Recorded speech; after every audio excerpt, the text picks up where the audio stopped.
Okay, well, last week I started teaching on the state of the dead, and the dead were dead, and this is something that all of you that I'm looking at on the screen certainly know and are aware of. But it's good to review what the Bible says. It's good to keep this in mind. It sure does help a lot. And I wrote down some things that are benefits to knowing that when a person dies, they are truly dead, dead in every way. One is it affirms the value of life. If the soul is immortal and there's no such thing as death, then what?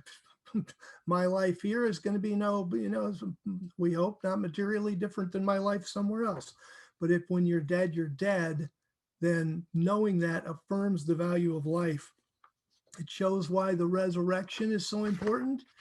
It exposes the lie of the devil when God said, "In the day you eat, you will die," and the devil said, "The day you eat, you won't die." It exposes the appearances of ghosts and people and dead relatives as demonic manifestations so that people aren't led astray or deceived by the advice they get from dead relatives or seances or from the Ouija board or whatever. Oh, my dead brother told me, my dead father said something to me, that type of thing. It helps us understand the Bible. There's a lot of verses in the Bible about the dead being dead, helps us understand them. Very importantly, it shifts in our mind, it shifts the timing of when we're going to meet the Lord.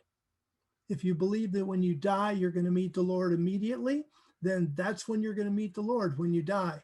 If you believe that we're going to meet the Lord when he comes, then that's the event we're looking for. And that shifts the timing of that. And then, of course, it explains why the Bible says that we eagerly await the coming of the Lord, because a person who dies is dead until that point. I'd like to just very quickly review one or two of the verses I covered last week. Let's go to Psalm 6, please.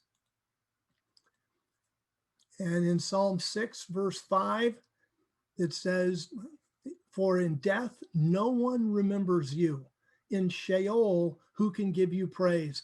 And remember that, and this will come up again a couple times in this teaching, but remember that Sheol is the Hebrew word for the state of being dead. And it's problematic in a sense that in Greek and frankly in English, we have no such word. We can say the person is dead, and that's about as close as we can come. But in Hebrew, you could say the person is in Sheol. That is, they are in the state of being dead. And Sheol is not the grave. The grave is Queber. It's a different word. It's a physical place. Sheol is not a physical place. It is a state of being, and it's the state of being dead.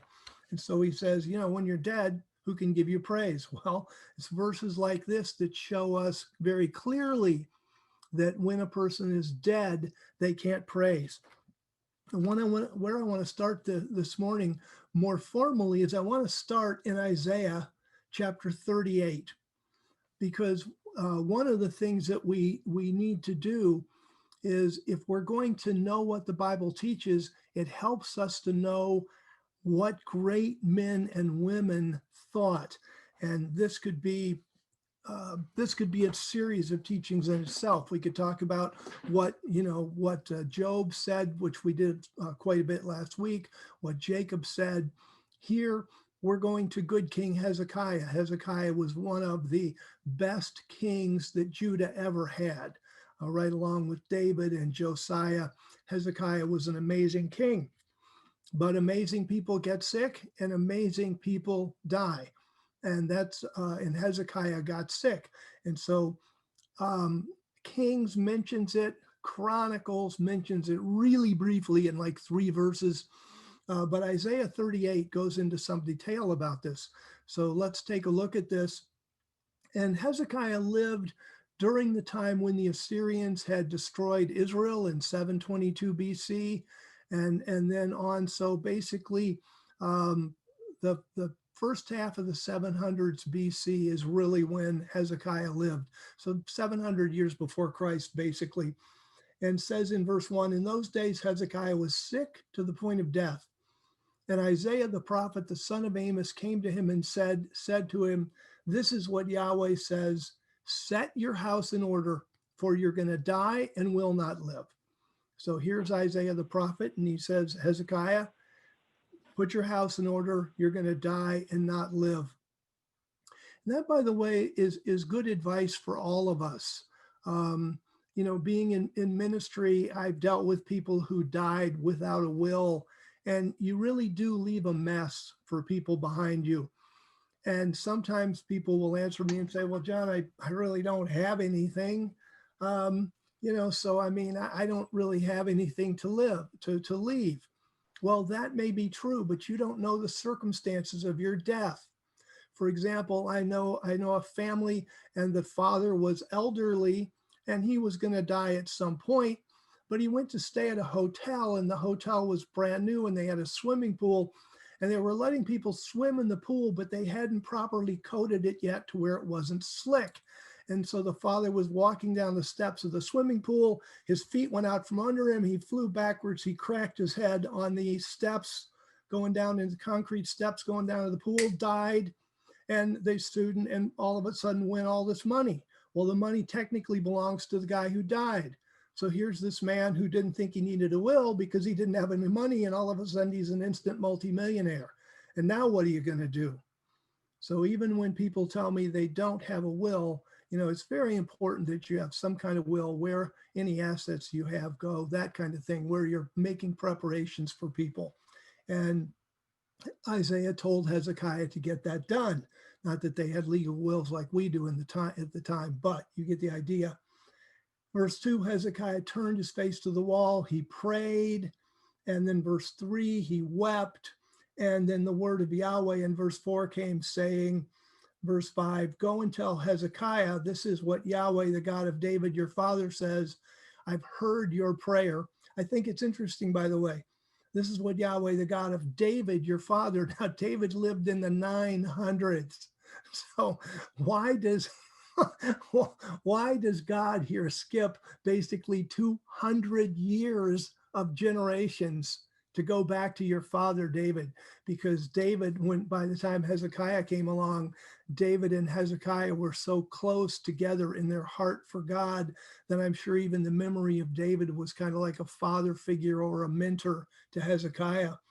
And so this is what Yahweh, the God of David, your father, says, I've heard your prayer. I've seen your tears. Behold, I will add 15 years to your life. So now Hezekiah, who's been really sick and in pain, he writes this kind of poem thing, starting in verse 9. The writing of Hezekiah, king of Judah, after he had been sick and recovered from his sickness. Verse 10, I said, in the prime of my days, I am to enter the gates of Sheol. And, basically, so here's Hezekiah. He's in pain. He's sick. He's thinking, oh my gosh, I would have hoped I would have lived longer. So he says, in the prime of my days, I'm to enter the gates of Sheol. Now, the gates of Sheol, what Sheol is seen like this giant prison, that it's the state of being dead. It's this giant prison. And when you go into it, it's like these huge prison gates just open, and you go walking in and those prison gates just close, and that's the end of it. There's no way you're going to get out of that prison. Now, remember that when the Septuagint was translated from the Hebrew in about 250 BC, took more than 1 year, obviously, but scholars say roughly 250 BC is the kind of date they assign for the translation of the Septuagint, although there were different versions and different corrections and that kind of thing. Took more of a period of time. But about 250 BC, when the Septuagint was translated, because the Greeks didn't have a word like Sheol, what they should have done is done a loan word situation and borrowed Sheol and then explained it to people. Instead, they used the Greek word Hades. And the Greek word Hades caused real problems, because in Sheol, everybody's dead. In Hades, in the Greek world, everybody's alive. But the point is that here are the gates of Sheol, the gates of death, big, huge prison gates. They close. You're not getting out. So that gets translated in the Septuagint as the gates of Hades. Let's go to Matthew chapter 16. And let's see. In Matthew chapter 16, Jesus Christ is teaching. He tells the apostles he's going to die. Peter says, no, you're not. And anyway, in verse 18 of Matthew 16, Jesus says to Peter, and I also say to you that you are Peter, and on this rock I will build my congregation, and the gates of Hades, translated the gates of the grave in the REV, because grave is a much better translation than Hades, since most people think that Hades is hell where the devil lives and the demons live and people are alive. So we bring that forward in translation as the gates of the grave will not prevail against it. For years, I believed that the gates of hell was like Fort Apache or the Alamo. Let's storm the gates. And the gates of hell, aren't going to prevail against the church, and it doesn't have anything to do with that. It's the same expression as occurs a few times in the Old Testament, the gates of Sheol. And the reason the gates of the grave aren't going to prevail against it is from what we learn in John 5, that Jesus Christ is going to speak, and then the dead, the graves are going to open, the dead are going to come up. And the reason, and so what he's saying is these big, huge gates that nobody can escape from, those gates are not going to prevail against his congregation. When you and I get born again, when Christ shouts, those gates aren't going to matter. We're going to blow right through them and come up from the dead. But that's what Christ was using. Christ did not invent this saying. The gates of Hades occurs in the Septuagint, where the gates of Sheol occurs in the Hebrew text. And I've got commentary on this too. So this is really important. Well, let's go back to Isaiah, because this tells you, here's Hezekiah. He was a great king. He was a godly man. He got guidance from revelation, by revelation. He got guidance from prophets.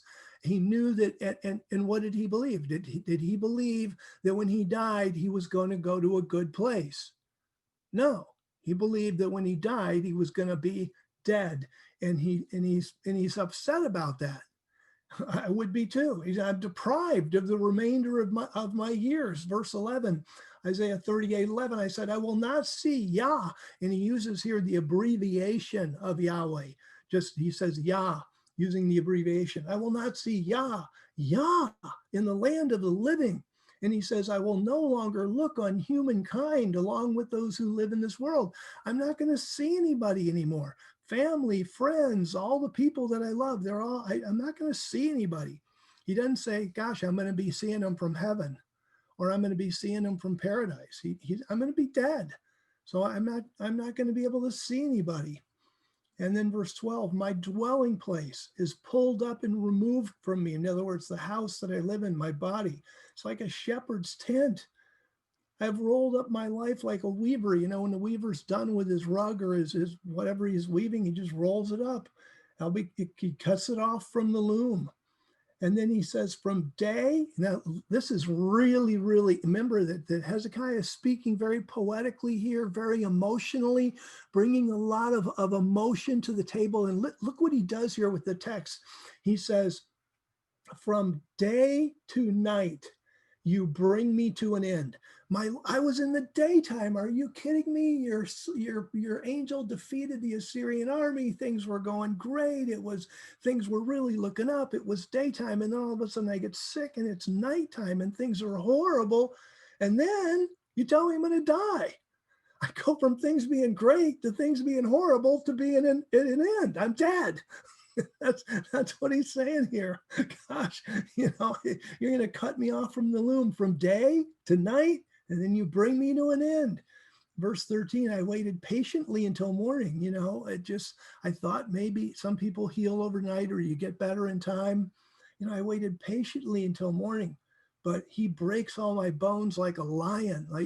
God's merciless He's thinking God is merciless. I'm in pain, and it's like you're like a lion breaking my bones. And then he repeats, from day to night, and you bring me to an end. And then he says, I chirp like a swallow or a crane. I'm mourning like a dove. My eyes weaken looking up. If you've ever looked up, and you're praying to God, and your eyes are dry and they hurt and your neck hurts, and he says, gosh, I've been praying and praying and praying for this deliverance. My eyes weaken looking upward, and look at this line. This is so powerful. Lord, I'm oppressed. Support me. The Hebrew is like be my support, but it's basically saying this, support me. And I love that he's so adamantly calling upon God. And look what he does, because up until verse 14, he's remembering his sickness. Now, starting in 15, he's now jumped to when he's healed. So he talks about he's praying, he's waiting patiently to morning, he's moaning and he's chirping, and he's looking upward so long as his eyes are weak, and he screams out, support me. And then verse 15, well, what can I say? He has spoken to me, and he himself has done it. How had God spoken to him? Isaiah comes walking in and says, hey, you're going to live. God's giving you 15 more years. And so the guy says, oh, well, what can I say about this? He's spoken and he's done it. And then what's he say? He says, I'm going to walk carefully all my years. He says, he was careful to walk before God before he got sick. And now he says, I'm going to walk carefully. Interestingly enough, this is an area where sometimes you can't translate the Hebrew literally because of the way it's used idiomatically in the text. The actual text is, I will walk slowly all of my years. And I remember reading that in English going, well, he's walking slowly. I mean, he's not of old age. He got healed, for Pete's sake. What does it mean? He walks slowly. I didn't even know, and I'm sitting there going, I don't get the slowly part. Why is he walking so slowly? And then you find out that basically it was used idiomatically when if you hurried down the path, you'd, step into holes, trip over rocks, fall over sticks, and so if you're going to be careful in your life, you walk slowly. And so it came to be idiomatic for walking carefully. So the Hebrew word is slowly. We translate it as carefully. A lot of the versions leave it slowly, which I understand. Every time I have to change a Hebrew word, from a literal, you kind of tear your hair out and go, God, I wish I didn't have to do this. But the fact of the matter is, a Hebrew speaker, a person living in that world, would understand what Hezekiah meant when he said, I'm walking slowly. Oh, you're being cautious. You don't want to fall in a hole. You don't want to trip over anything. I get it. But we walk slowly, and we don't get it at all, because my sidewalks are clear and our roads are clear and all that stuff. So, but that's what he means. Now he's come close to death. Now he's going to walk carefully. Because of the anguish my soul experienced. The Hebrew text is more literally for the bitterness of my soul, which makes it sound like that he is still bitter, but he's not. He's talking about what he's experienced in the past, and what a bitter experience it was, how much anguish he went through to be that sick. And then he talks in verse 16 about, how God is restoring him.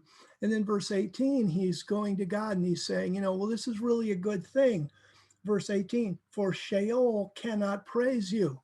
Yeah, God, if I was dead, I wouldn't be saying anything nice to you. Well, I'd be dead, which again shows us, here's Hezekiah, arguably one of the best kings Judah ever had in its entire history. And to do like some of the scholars do and just say, well, Hezekiah didn't know about life after death or something like that is just crazy. Those guys knew God. They knew what God was going to do. They knew about the resurrection. They knew that they were going to have a day of judgment. They knew that God was going to make everlasting life available. For Pete's sake, Hebrews says that even Abraham, looked for a city whose builder and maker was God, and that Moses wouldn't enjoy the pleasures of sin with the Egyptians because he was looking forward to a reward. Those people knew about everlasting life, and they knew about rewards. And Hezekiah, if he was going to die and go to a good place, he would have said so. But he said, no, look, God, it's a good thing you kept me alive because I'm praising you. And if I was dead, I can't praise you. Death can't celebrate you. Those who go down to the pit, which is used for the grave, cannot have hope for your faithfulness. Why? Because they can't hope for anything. They're dead. They don't have any thoughts. Verse 19, the living person, he gives you thanks as I do this day. And this kind of, when we put this together, it's just so clear to me that the scripture teaches that when you are dead, that you are absolutely dead. So that's Isaiah chapter 38. So I want to cover some theology just a second here, because sometimes when I tell people when you die, you're dead, and they say, no, actually, you're not dead. It's that and you guys, some of you guys especially may have heard this, that death is separation from God. They say you're not really dead. It's like if you're thrown in the lake of fire, you don't really burn up. It's just, it says you're dead because you're separated from God. And I don't know if you guys have heard that theology, but that comes up quite a bit. And the answer is it's backwards. It's not that you are dead, so you're not really dead, you're just separated. People who are dead are separated from God because they're dead.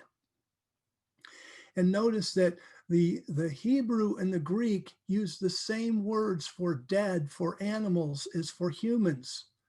If humans had some kind of special death that wasn't really death, then there should be a vocabulary that would support that theology. There would be a special Hebrew word, a special Greek word for death that was the death of a human, because that would be different than the death of an animal, because an animal would be dead while a human would not be dead. But there are no special words. There is no such special vocabulary. The animals die and they're dead, and people die and they're dead. Now, when we're dead, we're separated from God because we're dead. But it's not that death means separation.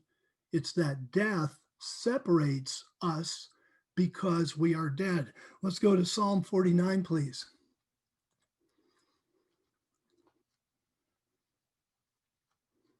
And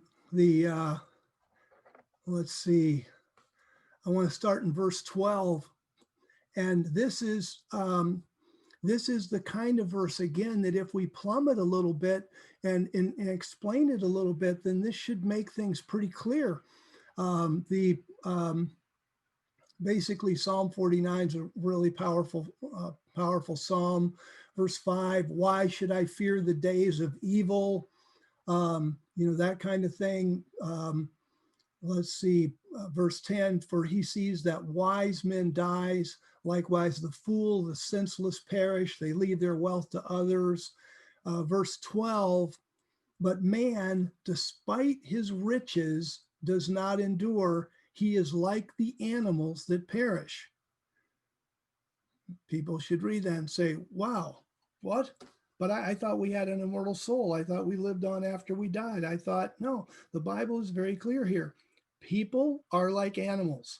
And when God made Adam, and he made Adam's body out of dirt, and then he breathed into Adam the breath of life, that's basically all that God did for animals. He just made little animal bodies and animated them with soul.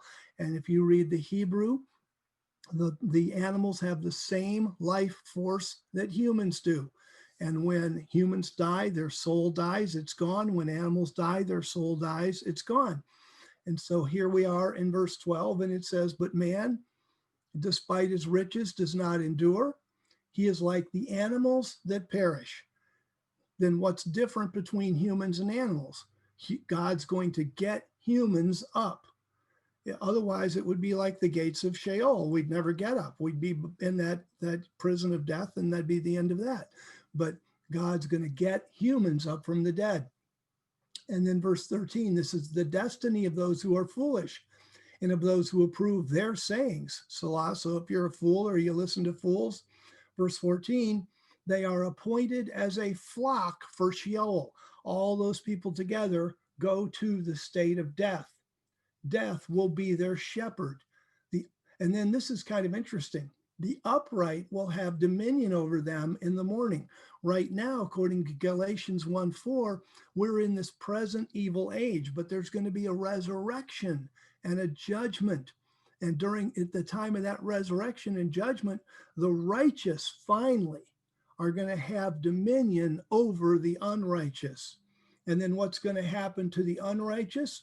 Well, they're going to be thrown back they're going to be thrown into the lake of fire where they will eventually burn up and their bodies will decay in Sheol, far from God's lofty habitation. But if you're a righteous person, verse 15, but God will redeem my soul from the power of the state of death. He will take me from the grave, Selah. And by the way, verse 15, for people who believe that the soul doesn't die, God will redeem my soul. Now here, the word nephesh stands for the person. God will redeem me, but the reason it's me is because I have a soul. And so he says, he will redeem my soul from the power of Sheol, the power of being dead. So if my soul, so here's a verse that basically points out to us that the soul is dead as well as the body, and that's important to know. Then the Bible calls death sleep. And this is something that you are all aware of. I want to just review it briefly. Let's go to Psalm chapter 13. Psalm 13, please. And verse 3, the psalmist says, consider and answer me, O Yahweh, my God, enlighten my eyes, lest I sleep the sleep of death. And there's lots and lots of verses we could read to show that death is called sleep. And there's important reasons death is called sleep. Both death and sleep are overpowering forces. I got overpowered last night trying to watch the World Series. I fell asleep in the 8th inning and I still don't know who won. If anybody knows, they could tell me. But I really wanted to watch the World Series and see who won that game. But I didn't make it. 8th inning and I just fell asleep on the couch. Woke up, it's like, oh well, game's long over. So death and sleep are both overpowering forces. You can't stop them. There's no awareness of time in death or sleep. No productive work can be done in death or sleep.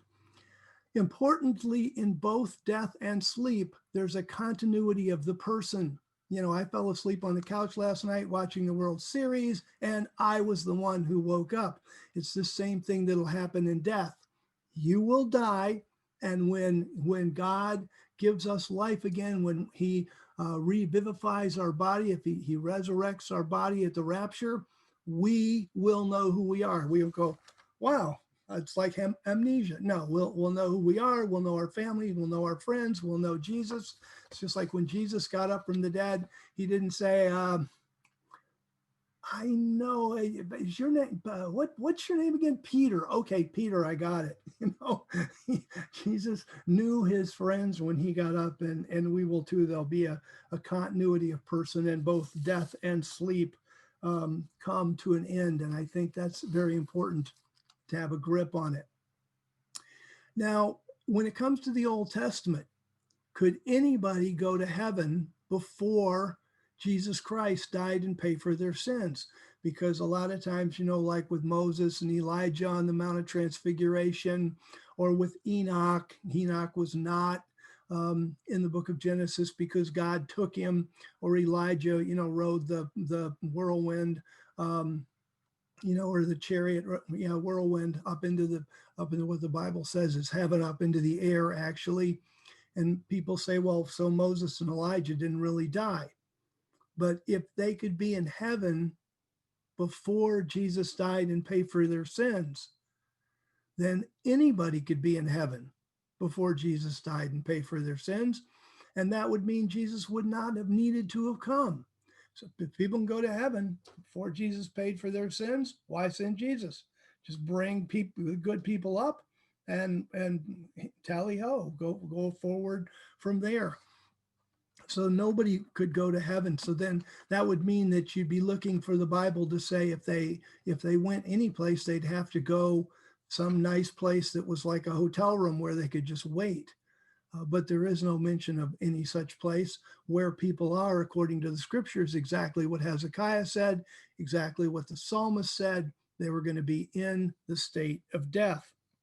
I'd like to go to John chapter 3, verse 13. Now, John 3:13 has been pretty much misunderstood because of the various red letter Bibles and the teaching um, of the scripture. And I'm trying to think, if I have a red letter Bible right close to me? Maybe I do. Let's see.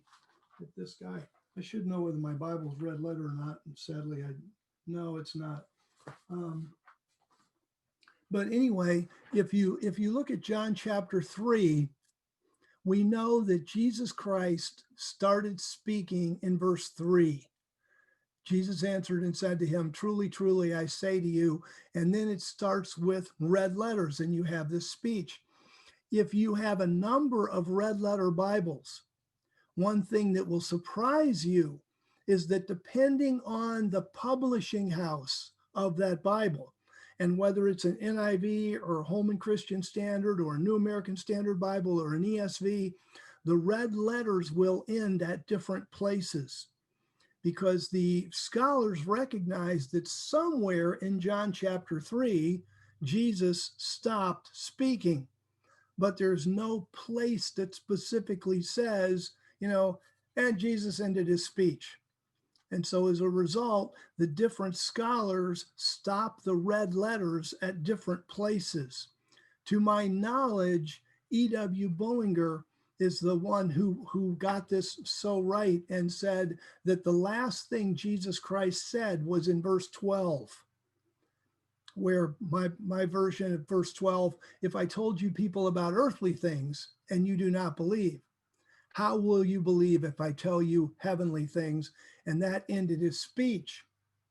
So, and that becomes very important because John 3:16, for example, the most famous verse in the Bible, Jesus never called himself the only begotten Son. That's a narrator's description of Jesus. So by the time you get to John 3:16, so God so loved the world that he gave his only begotten Son, notice the past tense, that he gave his only begotten Son. See, by John 3:16, we're sure that Jesus had quit speaking. But if you actually do the work into the texts and into the tenses and that kind of thing, you see that Jesus quit speaking in verse 12. Well, look at verse 13. For no one has gone up to heaven, but he who came down from heaven, the Son of Man who is in heaven. And a number of the modern versions take the last phrase off and just end it. No one has gone up to heaven, but he who came down from heaven, the Son of Man. But the fact is that the textual evidence is stronger that phrase would be added. Also, one of the things that translators do when they're looking at, was a phrase added to the text or removed from a text, is they look at what is more difficult. What would a scribe be more likely to do? Would a scribe be more likely to misunderstand why the verse says the Son of Man who is in heaven, and so remove that phrase? Or would a scribe be more likely to say the Son of Man and then go, the Son of Man, and then add who is in heaven? Well, since historically in the early church, by the early church, I mean the medieval church, where they were controlling manuscripts and that kind of stuff, and even by the 300s and so AD, there was this huge Trinity debate, and they thought that Jesus Christ had spoken this, and so because of that, what they did is they expunged the last phrase, because they said if Jesus Christ had spoken this talking to Nicodemus, then he can't be in heaven. But he was in heaven when John wrote. And so here's John in John chapter 3, verse 13 saying, and no one has gone up to heaven, but he who came down from heaven, the Son of Man, who is now in heaven, because he ascended. Well, okay, if John wrote that as the narrator, just like he wrote John 1 as the narrator and that kind of thing, if John wrote that as the narrator, when did he write that? Well, even the most liberal scholars say he wouldn't have written it before 50 AD, and most conservative scholars would say he wrote it probably between 85 and 95 AD. So how many Christians had died from the day of Pentecost until, let's say, even 80 AD? Well, Paul was long dead. Most of the apostles were long dead. Many good Christians were long dead. Nero's persecution of 64 AD killed a bunch of them. So here you've got this verse in which the narrator of John, when he's writing the Gospel of John, says, and no one has gone up to heaven. Okay, if no one's in heaven, why not? Because you even if you were a good Christian, like when the apostle James was executed by Herod in Acts chapter 12, which was 44 AD, did he go to heaven? No, he died. He went to Sheol. He went to the state of death. And so that becomes pretty important for us to understand, and to understand John 3:13. Let's take a look at kind of moving on as we cover different stuff. Let's go to Genesis chapter 25 in verse 8. Let me see.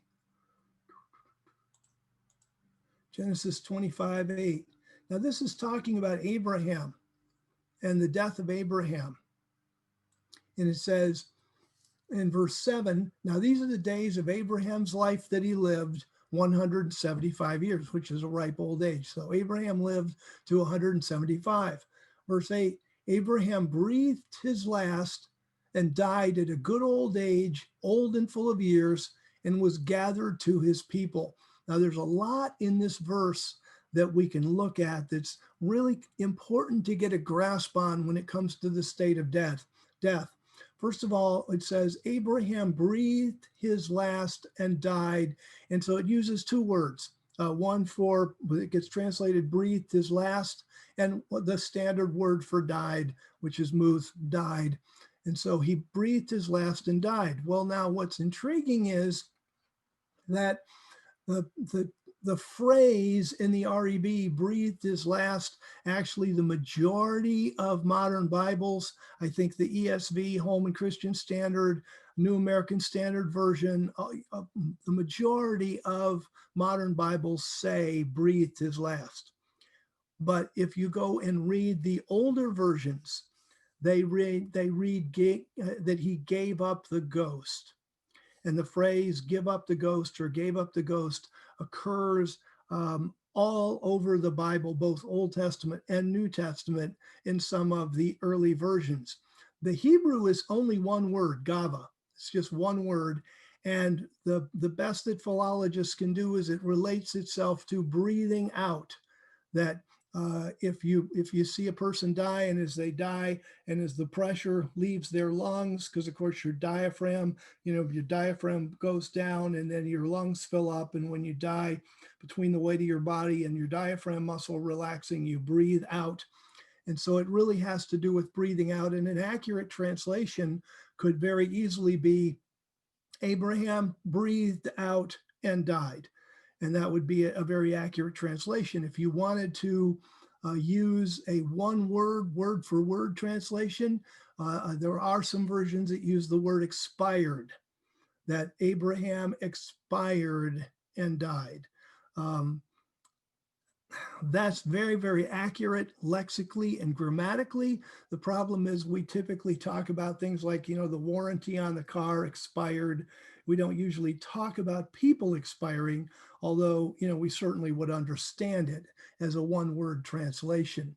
But basically, Abraham breathed his last and died. As far as we know, and as far as I've been able to do research, give up the ghost, the phrase the man gave up the ghost, was actually invented for the Bible. It's not been able to be found in any literature that predates the Bible itself. And apparently, it was used in one of the very, very old versions in 1523. Was I think the earliest that people have been able to document that it was used. And that may have been a handwritten Bible, because then in 1534, William Tyndale used Give Up the Ghost in his Bible. 1535, the Coverdale Bible.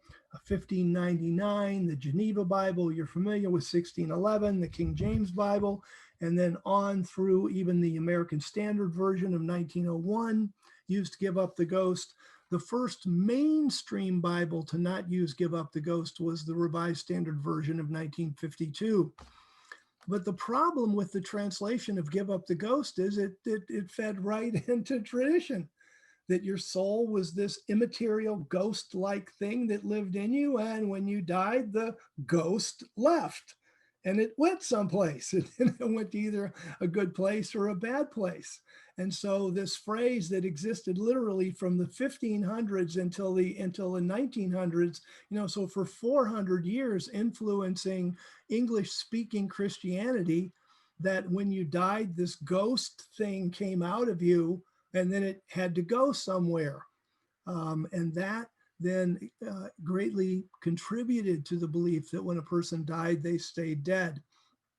But the Hebrew is just one word, gava, and it means breathed out. And there's absolutely no reason to put ghost in there at all, or even spirit. I know maybe some of the more modern versions, if they would.